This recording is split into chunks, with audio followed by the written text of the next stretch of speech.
Hello viewers and welcome back to another video. Today we're going to be looking at a Akai video camera from 1982. So stay tuned.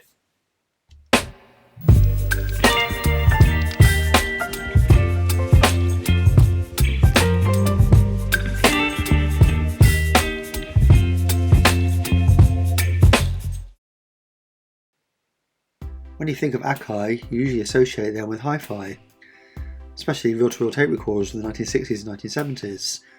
However, they did actually do a number of video recorders and cameras from the early 1970s to the early 1980s. And here we have the Akai VC-X2E from 1982. I must say I absolutely love the design of this camera.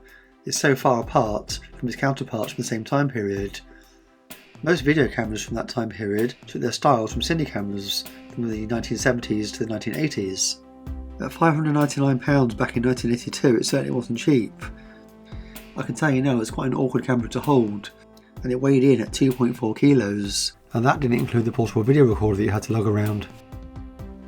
The hand grip drops down from the side when it's not in storage. I have the camera's specifications here from the complete video guide, so I shall have a quick read here and we'll have a look at its specifications. Akai's latest fully automatic video camera. It has auto-focusing, auto iris control, a built-in extended unidirectional microphone, and auto white balancing control. Resolution is more than 300 lines and it has a 6x1 zoom, switchable 2-speed powered f.14 lens, an inbuilt ND filter and shutter to protect the camera from damage by high intensity light, and a video and audio fader. It also has a 5cm minimal focal length or macro position. Instead of the more usual Vidicon tube, this model uses a 1.6cm Saticon tube to provide better picture quality. Interestingly, the VX1 had a Vidicon tube and that boasted just over 240 lines resolution. Behind the side panel here there are quite a lot of adjustments. You can adjust the iris to open or close or auto, and you can also select what type of lighting you're using. You can adjust the chroma luminance for the special effect. This model also has an interval record button, which must match up to a matching video recorder to allow this feature to work. On the top of the camera you have your electronic zoom control and a one-shot mode.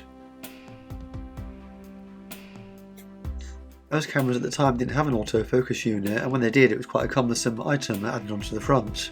It was quite a large unit and looks quite out of place on some cameras.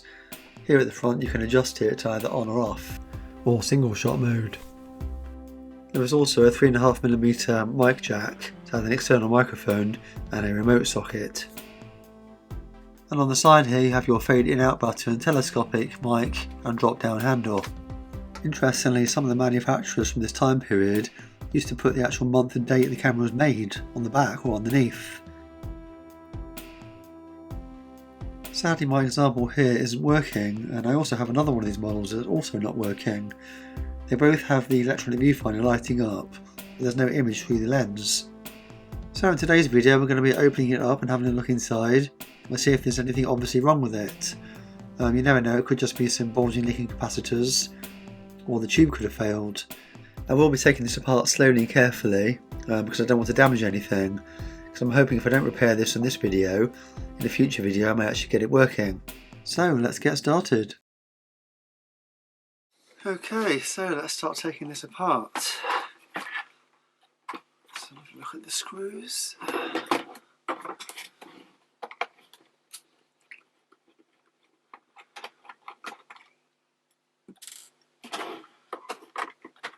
I usually have a little pot about to put the screws in, but I seem to have misplaced it.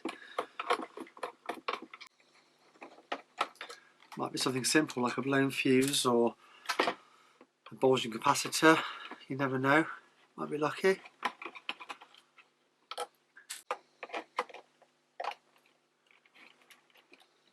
And the screws are actually all different sizes.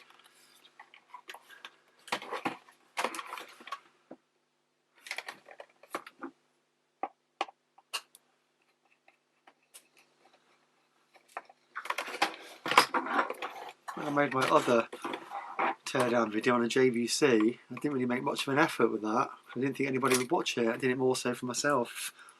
It had quite a few views in the end. There's usually a hidden screw underneath these hot shoes.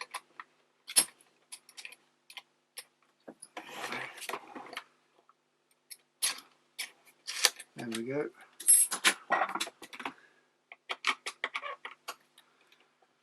But yeah, a lot of people seem to enjoy watching the teardown videos. I do myself. Quite interesting seeing inside things. Well, let's unplug that autofocus cable. I wonder why they went to the trouble of doing that cable actually. Because obviously that's added a price point on to building this. And this doesn't come off like some cameras do. I've got a couple of other cameras where you can change your lens and you need to unplug that. But on this one, it doesn't come off. Right, let's see if it will come apart.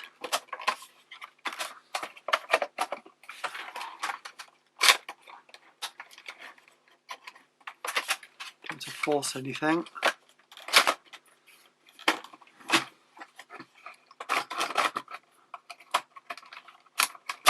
There we go. So we've got there, that must be the white balance sensor that's attached. Can it come apart? Is it? Yes, it can. A couple of little clips there. Be careful though, because these old plastics are getting a bit brittle.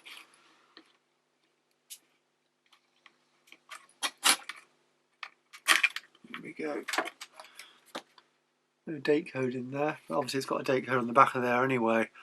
September 1982.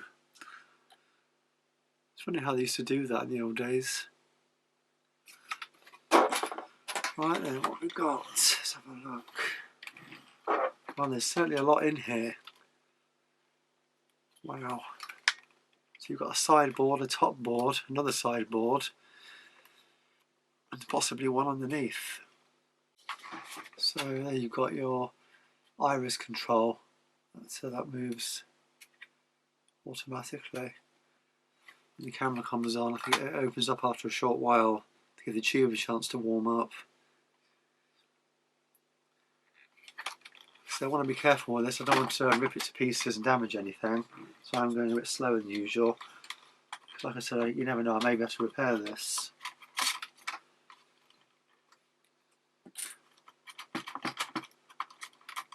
There we go.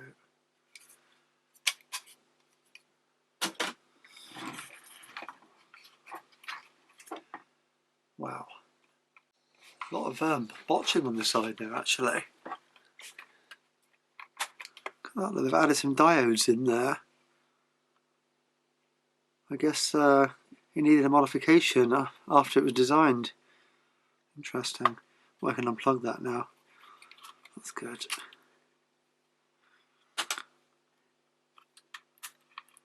Take that off so it doesn't fall off and lose it. Got some adjustment there. And there as well. Quite a lot of adjustment on the side there actually. This is one of the more advanced video cameras I own actually. It's got a lot more features than most of them. There's the black and white viewfinder. That's the back of the tube there, so it goes all the way along. Right, let's see if we can get to this a bit further. Right, looks like the board unplugs. There's a couple of screws there. I can see plugs there where it plugs in. So let's see if we can get the top off. Have a look inside.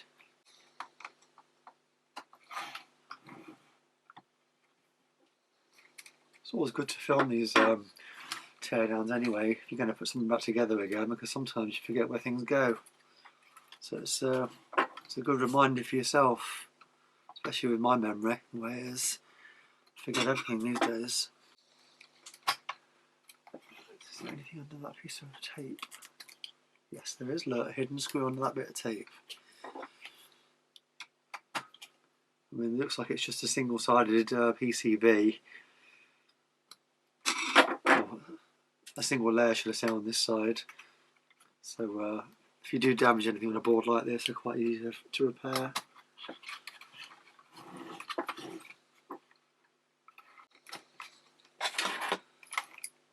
Should have bought my plastic spatula. Right, let's get this off. More tape.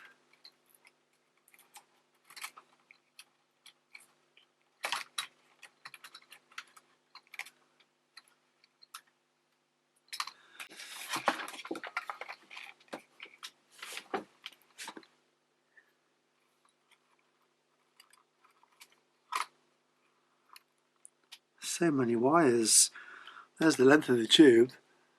Wow. Now I did power this up a couple of days ago before I filmed this bit, so I must be careful there because it could potentially still be holding a charge. It's probably only a 3 to 5,000 volts, but still enough to give you a nasty jolt. I say only, but start unplugging things.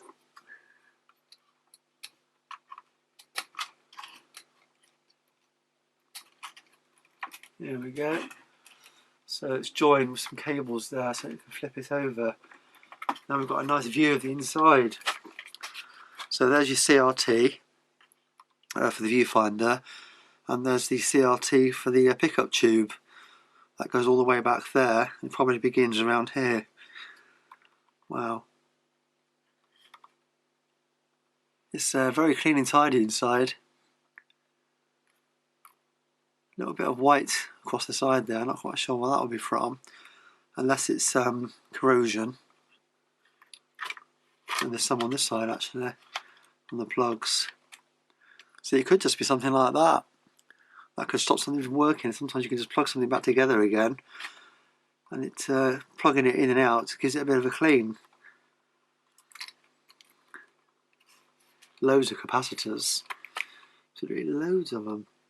I think what I'm going to do now, I'm going to power this up and see if the heater's coming on the back of the tube there for the pickup tube.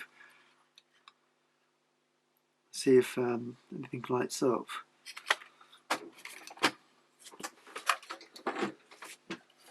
Got this sharp AC adapter, an AA122H on the back. Got your 10-pin camera output there, along with composite video out and audio out.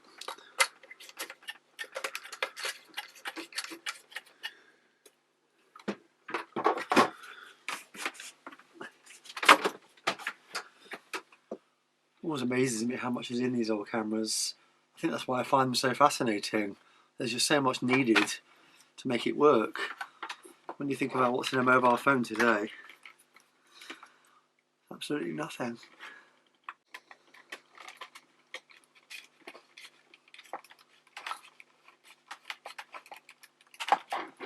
Right, I need to plug some of this back in. It's not going to work, is it? I'm not quite sure how. I'm going to see it lighting up. Might have to turn the lights down a bit. Just plug things back in. Make sure nothing is shorting out. Right, that looks okay. So let's turn it on. Yeah, I think the tube is purple. I think that's a bad sign. Let me see if I can get the camera in closer. There you go, you can just see the back of the neck of the tube there. I'm sure it's supposed to just be orange.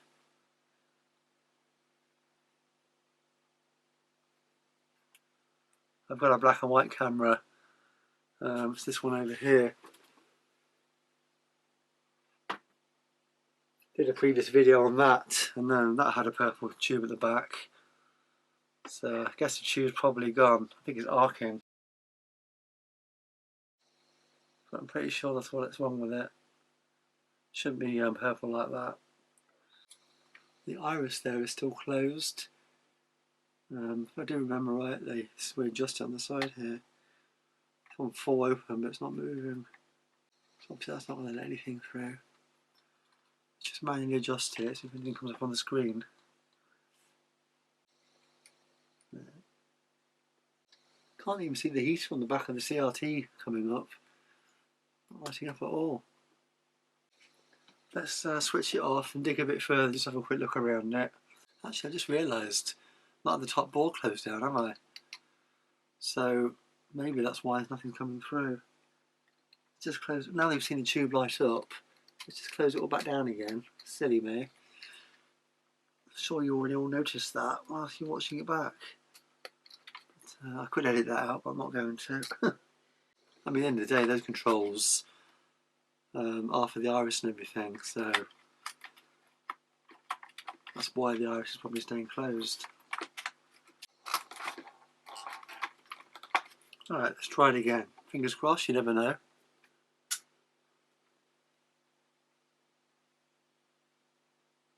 This Still see the tube lit up at the back, and the iris has opened up now naturally on its own.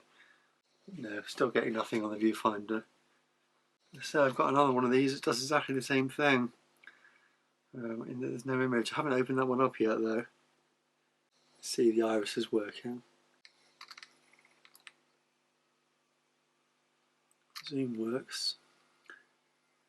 Well, I think I'm going to take it apart a bit more and have a look for it a bit further. So the viewfinder comes off completely on its own. This all comes out separately. That's interesting.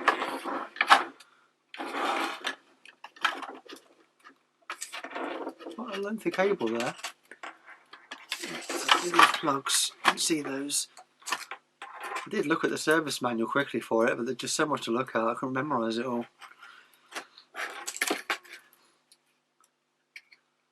So these have all got the different amount of cables, so you can't go wrong in putting it back together.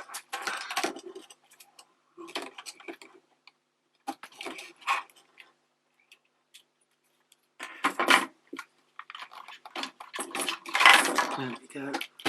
So that's the whole CRT board out in one piece.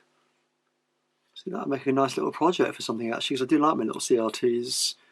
And you can run a signal into these as they are, use them for other things.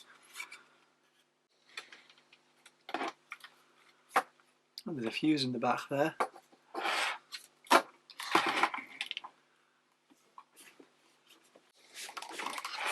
Just there's a fuse, but it's not blown. Also some cobwebs. Just trying to see how you get this side to drop down.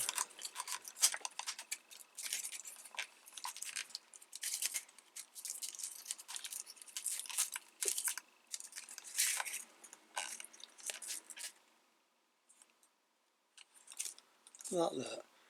So they've earthed it to the shield. It's literally just spread the wires out. There's a screw there. This side should drop down then if I undo that screw.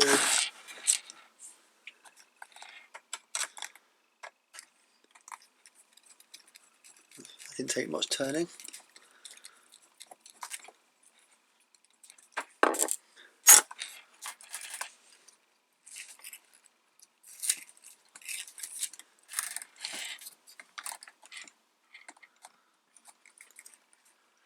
Am I going to remember where all these wires plug back in?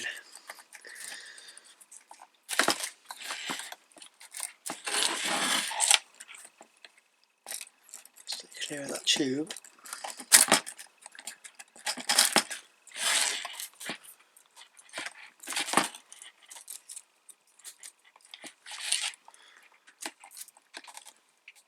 Oh, there we go. It's a voltage regulator attached to that heatsink there. Is it just a push-on job? No, soldered on. That's stopping that board from opening up any further, so I'm going to have to undo that.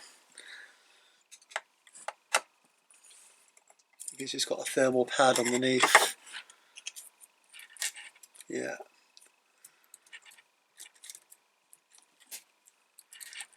There we go. There's the other board. Very busy in there again. They even put all the resistors up on their ends and joined them across the top there. Save space, I guess. To get the front of the camera off, there's two screws there to get the lens off. Two screws that side and two on the other side. I don't know that I want to really go any further.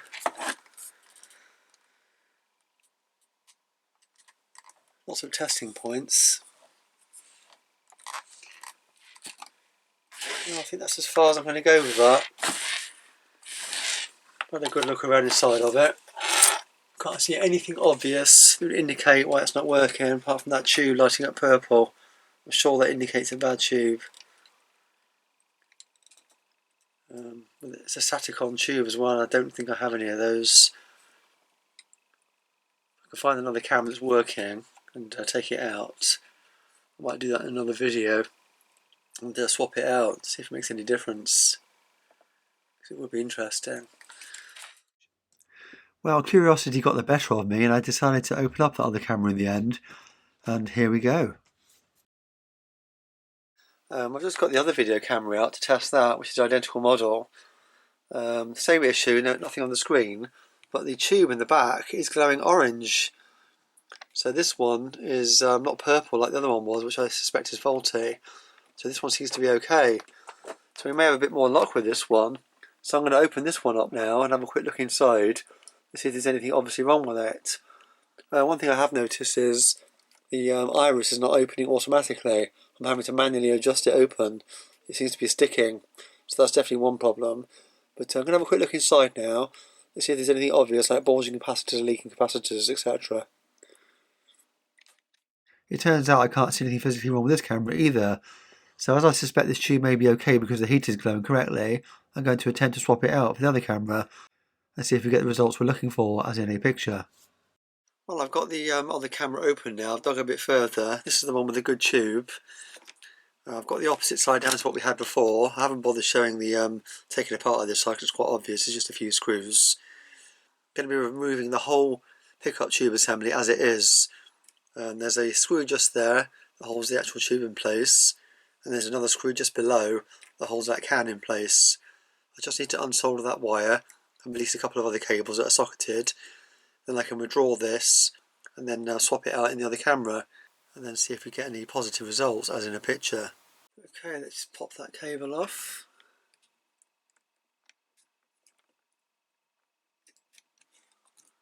Okay. Hopefully that'll be the only cable we need to unsolder.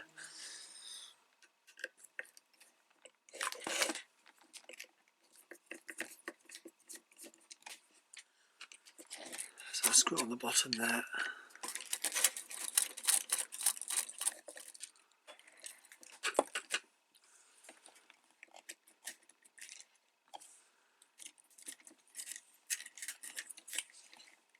There we go. Is there any more wires? Right, there's that one there. And then there's the filter capacitor there. I just need to pop that off. That one there.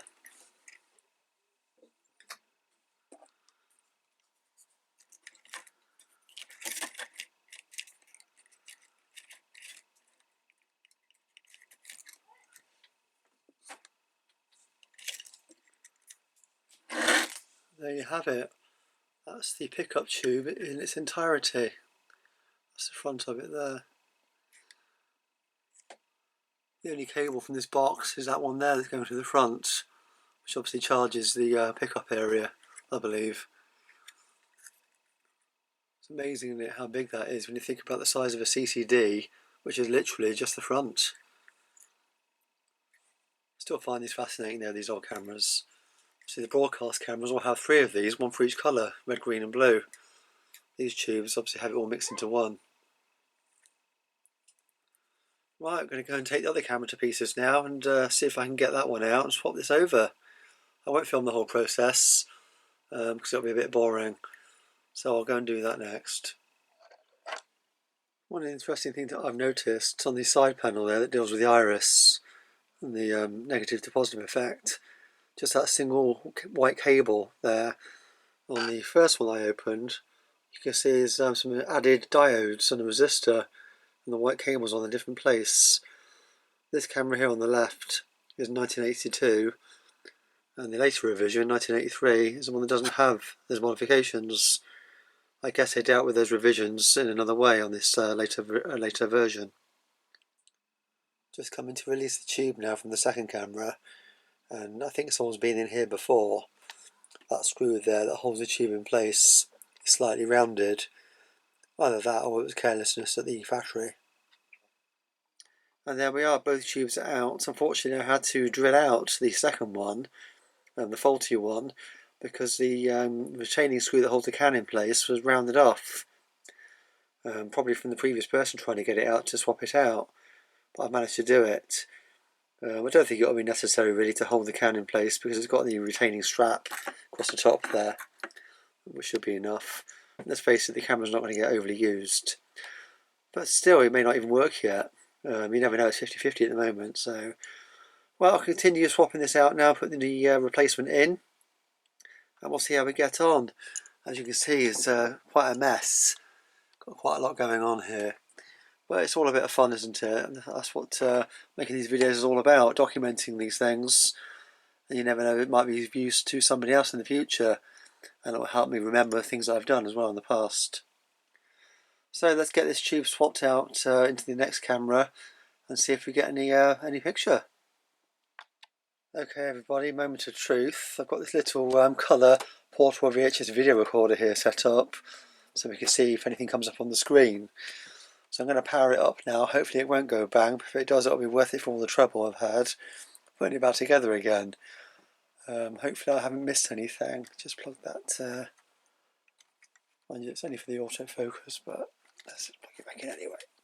So then, fingers crossed, let's see what happens. Just help I switched it on at the wall, wouldn't it?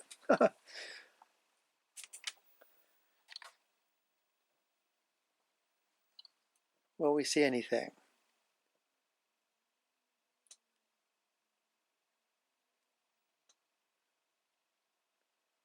Sometimes it can take a while to warm up.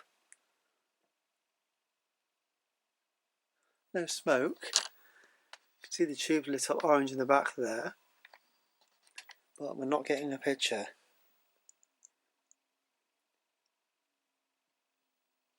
Is the iris open? It is.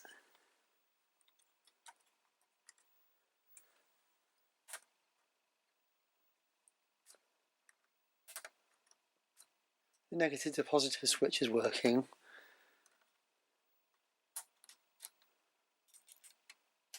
It's the VCR control. I missed a cable there. If that's got anything to do with it. Which one was that I've missed? Let me just turn it off, back on again, and make sure I've plugged everything in. So I think there's a cable missing there. It turns out that cable was actually for the remote trigger and the fader in-out buttons. Sadly, changing the tube made no difference in the end. While there was some slight improvements, like the autofocus started working and the negative to positive switch was actually making a difference, there was still no image in the viewfinder or through its outputs. So just a little bit of footage here of me taking the vacuum tube for the pickup tube out of its shielding. This was quite hard to get into actually. And something I noticed as well while I was removing this, the small cable at the front, which charges the front of the tube, was actually broken away from its plastic mount. So I think this could be one of the reasons the camera was actually faulty and not working at all. Unless it was me that inadvertently broke it off.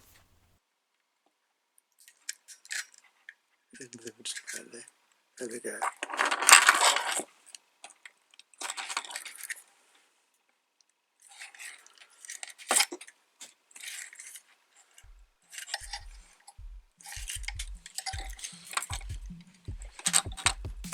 There we go. And there's the vacuum tube itself.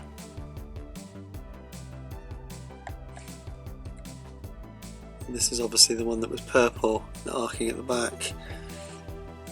Saticon, made by Hitachi. And under that there'll be a load of deflection coils. I'm not going to rip it to pieces. Well, I guess that's just about the end of this video. Unfortunately on this occasion I didn't get a camera working out the two. I was quite hopeful that changing that tube out would solve the problem. One thing I did notice along the way was a leaking capacitor, which I forgot to mention. Even when I swapped that out, it made no difference. I still enjoyed making this video. It's always very interesting taking these old cameras to pieces and seeing how they work and seeing just how much is involved in making them work.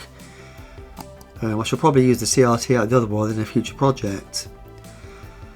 Well, I hope you enjoyed watching that with me. As always, thanks for watching, and until next time, I'll be seeing you. And if you did enjoy watching this video, you may want to take a look at some of my other videos on similar themes. I'm always buying something on eBay, some old piece of technology, and trying to repair it. And as always, don't forget to like, subscribe and share. Thanks for watching.